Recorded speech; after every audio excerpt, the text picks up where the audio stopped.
Hello, church, and welcome to another daily devotion as we continue to connect virtually with one another. Listen, I went golfing the other day, just the other night actually, and I'm not a good golfer by any stretch of the imagination. But one of my neighbors is. He consistently drives the ball over 300 yards or feet or whatever it is. Maybe it's feet. 300 yards would be quite a ways. 300 feet. Got great form, he golfs with his workout, and then I'm out there, the ball's going to the side or hooking or going in the water, nearly hitting the geese. Sometimes I top it, I lift my head, I swing it like a baseball. Anyway, I'm not good. And I always, there's a little bit of self-consciousness. There's a little bit of I wish I could golf like him, kind of. It's not that important to me, but for this devotion, the analogy is important. The disciples at the base of the mountain after the transfiguration. Remember that story? Jesus is sparkling and dazzling and turns in bright white, and Peter, James, and John are like, what's going on here? And they hear the voice of God. This is my son with whom I'm pleased. Listen to him. And there's this powerful God moment up on the top of the mountain. Peter's going to build some booths. They're going to organize. They're going to hold on to this moment where Jesus is so real. They see Moses and Elijah, and it's a miracle. Meanwhile, down at the bottom of the mountain, the other 9 disciples have got a problem. A guy's come to him with his son who has had epileptic or demonic seizures, gotten thrown into fires, thrown into the water as a kid trying to cut himself, self-inflict wounds. Is it some kind of mental, spiritual, what's this affliction he's going through? Please, you guys are followers of Jesus, you're his disciples.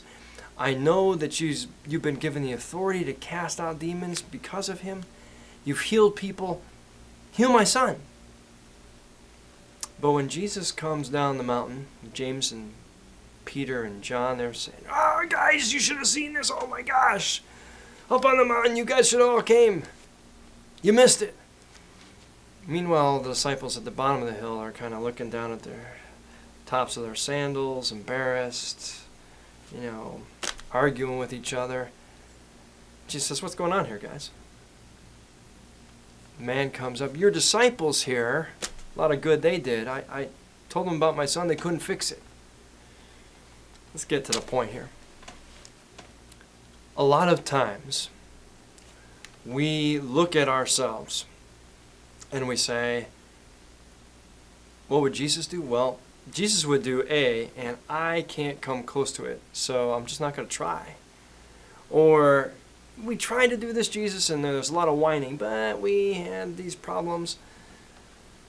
Or it's the legitimate part C, where the disciples just say, we tried earnestly, fervently, and Jesus said, listen, in this matter, you're kind of over your skis. This kind only comes out with fasting and prayer, and your lack of faith, your failure to believe that I've got enough power, that I am who I am to be able to combat the things you face in your life, you've discounted it. And that's where I want to focus just real quick. How many times as people of faith or as church, we see problems in our life, problems in our world, we say, there's nothing we can do. It just can't be done. I remember I took a mission trip down to New Orleans after Hurricane Katrina. And so many of us, we had been 6 months earlier. And we thought when we got back down with FEMA and all the work going on and all the trips going on, that, all the wards would be back together, people would be back at work, people's homes would be back together. Well, there was hardly any change at all for 6 months. And we were so discouraged. And we said, what?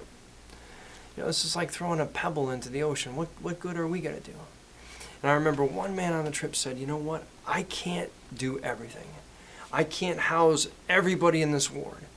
But I can drive a nail, and I can swing a hammer, and I can put up drywall today for this family. And I can make a difference for this one. And who knows what ripple effects that will have on other ones. But I know I can act here and now in the name of God who has sent me here. And that's enough for this moment. It's the girl with the starfish poem, the little boy says, there's just too many of them out on this beach. What are we going to do? And she says, I can save this one. And it matters to this one. So, in essence, it's stay in your lane and let God do the driving and believe God's got you. That's what Jesus was trying to tell the disciples down at the bottom of the mountain.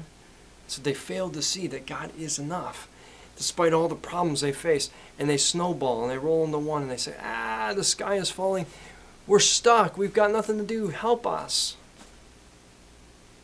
It's kind of like that final piece where the disciples are with Jesus in the multitude. And there's thousands of people.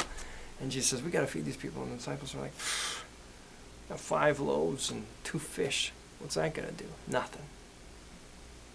Jesus said, give me what you got. Not what somebody else has got.